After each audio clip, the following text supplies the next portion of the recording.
국세청 연말정산 서비스가 오늘부터 시작됐습니다. 13월의 보너스인가 세금 폭탄인가?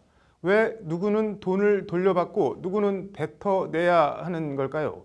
연말정산, 궁금했지만 잘 몰랐던 얘기를 카드로 읽는 법조 장한지 기자가 전해드립니다.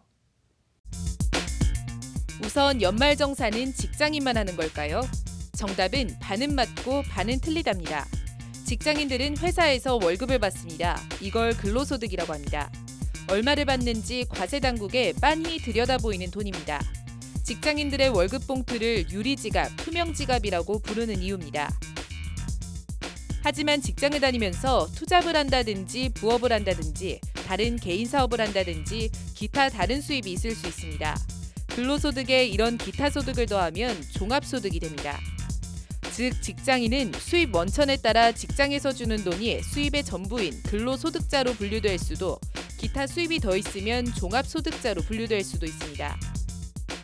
이쯤 되면 눈치채신 분들도 계실 것 같은데 연말정산 대상은 근로소득자만 해당됩니다.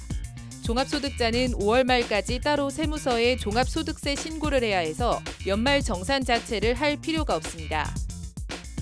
다시 근로소득 얘기로 돌아가면 앞서 전했듯 직장인의 월급은 재반 세금이 미리 공제되고 지급됩니다. 이걸 근로소득 원천 징수라고 합니다. 세무당국이 근로자의 소득에 세금을 원천 징수할 수 있는 것은 근로자가 1년간 받을 돈이 예측 가능하기 때문입니다. 즉 연간 예상 소득세액을 12개월로 나눠 매달 세금을 받아가는 것. 이걸 어려운 말로는 원천 징수세액이라고 합니다. 문제는 여기서 발생합니다. 원천 징수세액은 어디까지나 예상소득에 대한 과세액입니다. 두 가지 변수가 있을 수 있습니다. 실제 근로자가 회사에서 받은 돈, 그러니까 수입이 과세당국 예상소득보다 더 크거나 적을 수 있습니다. 잔업이나 특근수당, 상여금, 특별보너스 등이 차이가 날 수 있기 때문입니다. 의료비나 부양가족공제 등 각종 소득 공제액도 예상과 다를 수 있습니다. 즉 실제 납부해야 할 세금 연세액과 미리 걷어간 세금 원천 징수세액 사이 차액을 정산하는 것, 이것이 바로 연말정산입니다. 이 연말정산제도는 1974년 12월 소득세법이 개정되면서 종합소득세제가 시행된 1975년부터 시행됐습니다. 연말정산은 우리나라에만 있는 제도는 아니고 미국, 일본 등 선진국에서도 시행하는 제도입니다. 국가가 안정적으로 과세 수입을 확보하면서 근로소득자의 세금 계산의 번거로움을 덜어주기 위한 취지입니다.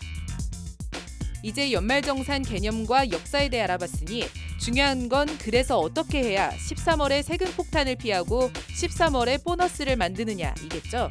요령은 간단합니다. 수입은 적게, 공제는 많이입니다. 받은 돈을 안 받았다고 할 순 없으니 수입을 적게를 거꾸로 하면 쓴 돈은 많이가 됩니다. 이게 바로 소득 공제입니다. 여기에 세금도 감면해주는 대상과 폭이 있습니다. 이건 세액 공제라고 합니다. 그래서 연말정산을 6글자로 설명하면 소득 세액 공제가 되는 겁니다. 많이들 해보셨을 테니 올해 달라진 것 위주로 설명드리겠습니다. 우선 올해부턴 중고차 구입 비용의 10%가 신용카드 등 소득 공제 대상에 포함됩니다. 예를 들어 1,000만 원짜리 중고차를 구입했을 경우 소득 공제 금액은 100만 원이 됩니다. 난임 시술비는 다른 의료비 15%보다 높은 20%까지 세액 공제율이 적용됩니다. 다만 간소화 서비스에선 따로 구분되지 않으므로 별도의 서류를 회사에 내야 합니다. 둘째 이상 자녀를 출산, 입양하는 경우는 둘째는 50만 원, 셋째는 70만 원까지 세액 공제를 받을 수 있습니다. 초, 중, 고등학생 자녀의 체험학습비도 교육비 공제를 받을 수 있고 경력 단절 여성의 경우 해당 중소기업에 재취업하면 소득세의 70%를 150만 원까지 감면받을 수 있습니다. 관심이 많은 주택과 관련된 전세 자금 차입, 주택 구입 자금 차입, 청약저축, 월세 지급 등 공제 항목은 다음처럼 정리할 수 있습니다.